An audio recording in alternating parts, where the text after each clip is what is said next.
the Trump administration really cares about stopping anti-Semitism. No, seriously, they do. They talk about it all the time. Like when Trump issued that executive order, additional measures to combat anti-Semitism, where he called for institutions everywhere, including and especially universities, to crack down on all those anti-Semites who said that they were just protesting against Israel's genocide on Palestine. For instance, these vicious anti-Semites harassing this poor Jewish woman just walking past. We come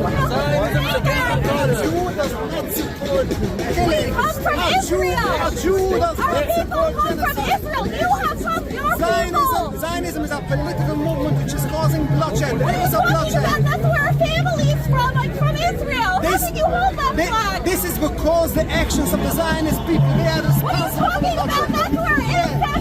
We lived in a beautiful peace. What flag is that? How can you say that? You're a Jew. We lived in a beautiful peace with Palestinian people for hundreds of years. How can you say that? You're not a Jew. You're not a Jew. How dare you? When Zionism came in, they... Man, those Hasidic guys are really taking the self-hating Jew meme to the extreme, aren't they?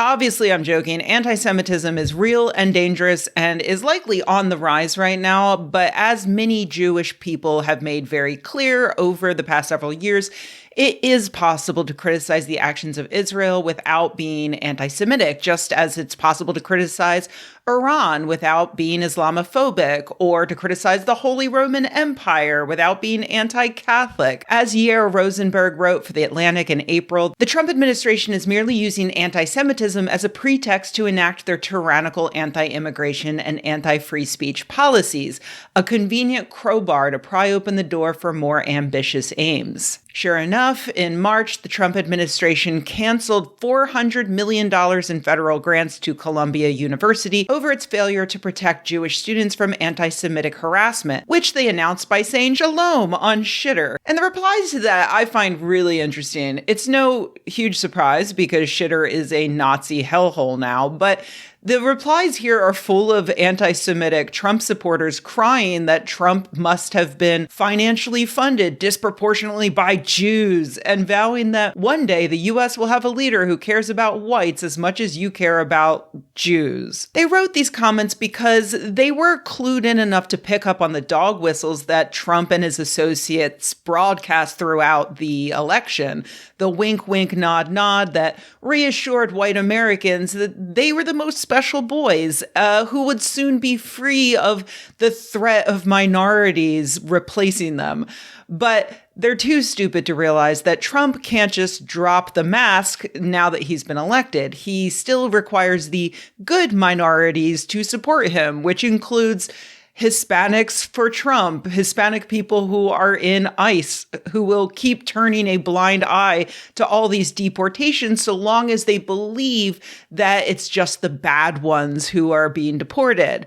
And he also needs these Jewish Zionists like Miriam Adelson, who cut him a big old check and will continue to turn a blind eye to all of the anti-Semites in Trump's administration so long as Trump continues to fund Israel's genocide. And boy, are there a lot of anti-Semites in and around Trump's circle. I don't mean the new kind of anti-Semite who suggests that Israel maybe allow a little aid into Gaza as a treat.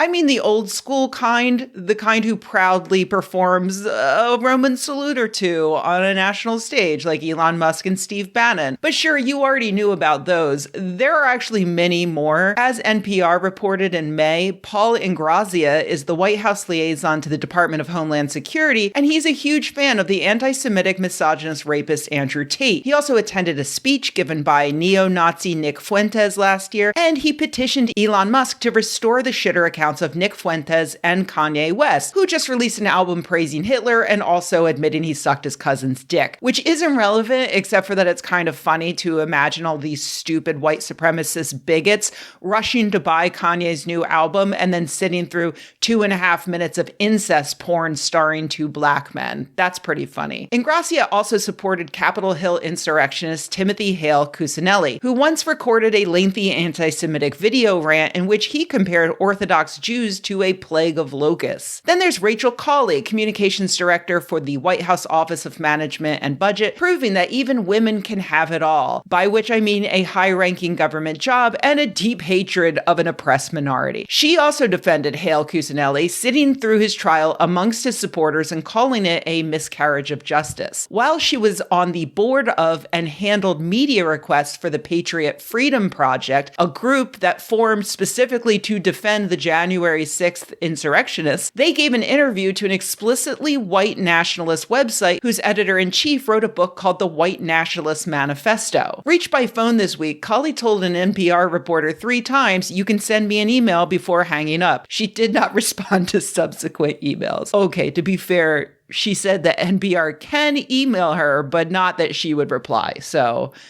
technically, she didn't lie. Then there's Ed Martin, who Trump appointed to multiple roles at the Department of Justice. In 2024, he called Capitol Hill insurrectionist Hale Cuccinelli an extraordinary man and extraordinary leader and gave him an award for promoting God, family, and country. Martin also gave Ingrazia an award immediately after Hale Cuccinelli spoke to the gathering. In podcast interviews, Martin called Hale Cuccinelli an amazing guy and great friend. Martin later denounced Hale Cuccinelli's views, saying he was unaware of his past anti-Semitic rhetoric. "I condemn his comments and views in the strongest terms possible," Martin said in written testimony to the Senate. "I am not close with him, with my great friend who's an amazing guy."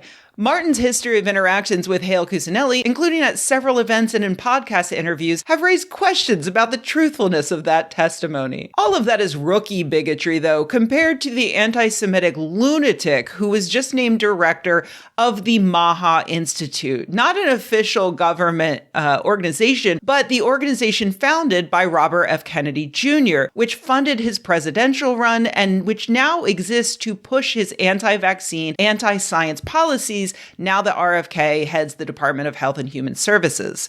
The policies in the recent Maha report, which I talked about a few weeks ago because it cited a bunch of studies that don't even exist to support its bullshit policies. So yeah, those are the policies the Maha Institute is also pushing. The man picked to run the Maha Institute, Leland Lehrman, the subject of a recent profile from the Institute for Research and Education of Human Rights. As always, links to everything I discuss in every video can be found in the transcript, which is linked in the doobly-doo down below. You can also just go to patreon.com/Rebecca or skepchick.org, whatever you prefer. I'd recommend you read this piece in detail, but I will go ahead and give you some of the highlights. Lehrman is a trust fund kid thanks to his great-grandfather who founded the Rite Aid pharmacy chain. Back in 2007, Lehrman actually ran for U.S. Senate as a Democrat with progressive policies like repealing the Patriot Act and dismantling the Department of Homeland Security, which, if that had actually happened, we might not have a dictator right now in the United States. That would have been cool. So yeah, he sounds okay, right? Well, it turns out no. He was also a 9/11 truther. As I've discussed before, back in the 2000s, we had this infestation of liberal conspiracy theorists who believed that 9/11 was an inside job, by which they meant any number of things. The World Trade Center was wired to blow up and the planes weren't actually the cause of the collapse, or there were no planes at all, or there were also lasers, on and on. And the person behind this inside job was usually George W. Bush, since he was president at the time, which is why this was seen as a liberal conspiracy theory. But even back in the 2000s, there were some pretty obvious right-wing aspects to the truther movement, including a strong undercurrent of anti-Semitism. I actually commented on this on Skepchick back in 2012. I had previously made note on a podcast that the truthers were blatantly anti-Semitic when they blamed the collapse of the World Trade Center 7 building on a money-grubbing Jewish real estate mogul. This inspired a truther to email me to rebut this point by saying the movement could not possibly be anti-Semitic because Ed Asner was a 9/11 truther. The truther then went on to admit that he, the truther writing in, was in fact a proud anti-Semite. I wasn't raised to be, but I became one because of people like you. I noticed that the Jews in the media called everyone who was against the Federal Reserve an anti-Semite. I also noticed that the Jews in the media also said that anyone that points out the fact that Jews monopolize the media were also an anti-Semites. So I did my own research and found out that Jews do run the media, and the Federal Reserve is basically a worldwide Jewish mafia. They use their media control to cover up the fact that America is controlled by Jewish mafia. That made me an anti-Semite. I'm not sure why he felt it was low of me to say that the movement was full of anti-Semites when he himself is a proud anti-Semite. You'd think he'd be pleased. But again, bigoted conspiracy theorists, not known for their intelligence.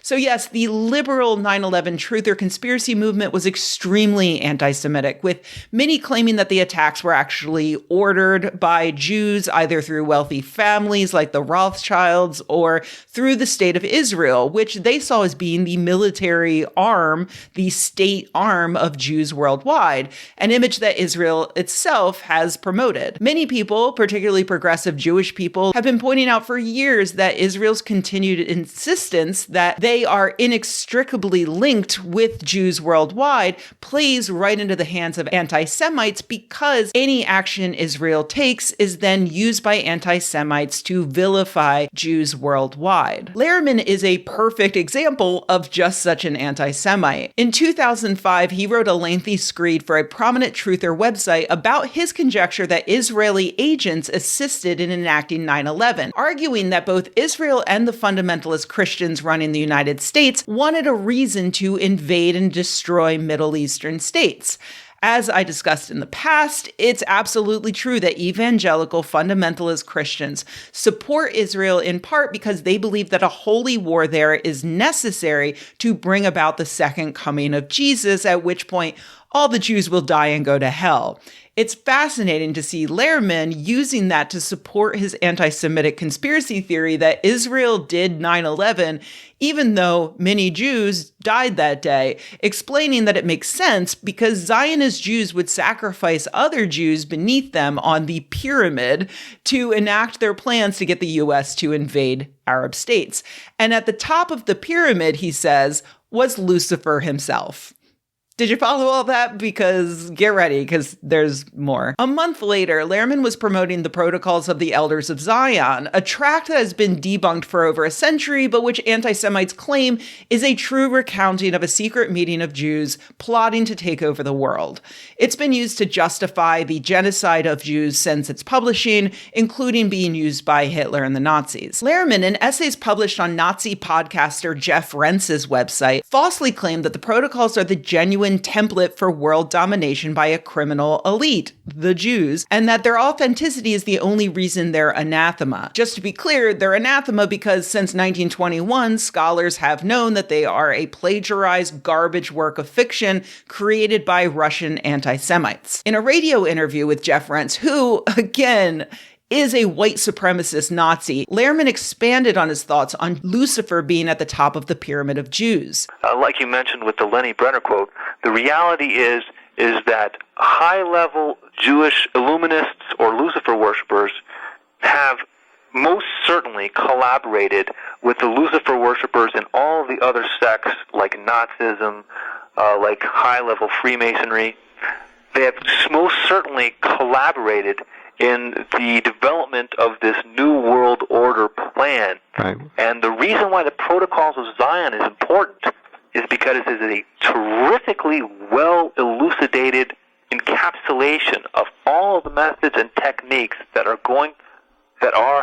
have been used to bring about the New World Order. And further, in another post online, he wrote, the protocols themselves acknowledge that their plan hinges on their successful manipulation of existing power personages, and that only at the absolute death of the host political organism will they reveal themselves and openly impose their absolute power. It's interesting to note that in this context, that Revelations hints at the same event, but further up the change of command. Revelations predicts that at the moment the Jewish supremacist cult, Israel, declares its supreme rulership over the world from within a newly reconstructed Third Temple, Lucifer, the secret parasite within the Jewish supremacist ideology, will utterly destroy Israel. Ultimately, Lucifer is the one who wishes to take the place of God, and he will not abide any mortal Rothschild descendant in that role. And to lend credence to his blatantly anti-Semitic claims, Lehrman claims to be an American citizen of Jewish heritage. His mother is Episcopalian, and his father was born into a Jewish family but converted to Catholicism 40 years ago when Lehrman was a teenager. Lehrman's also an anti-vaxxer, obviously, but yeah, I think the Luciferian Jew stuff is somehow worse.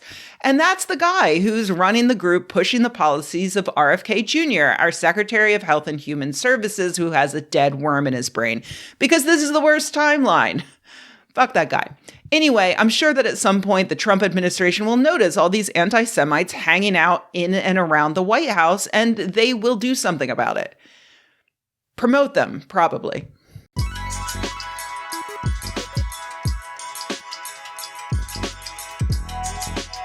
Hey everybody, thanks for watching. If you enjoyed this video, please give it a like. If you loved the video, please subscribe. And if you think the world could use more videos like this and you happen to have a few bucks laying around, head to patreon.com/Rebecca and join an awesome community of nerds like the people whose names you see on the screen right now. Thanks.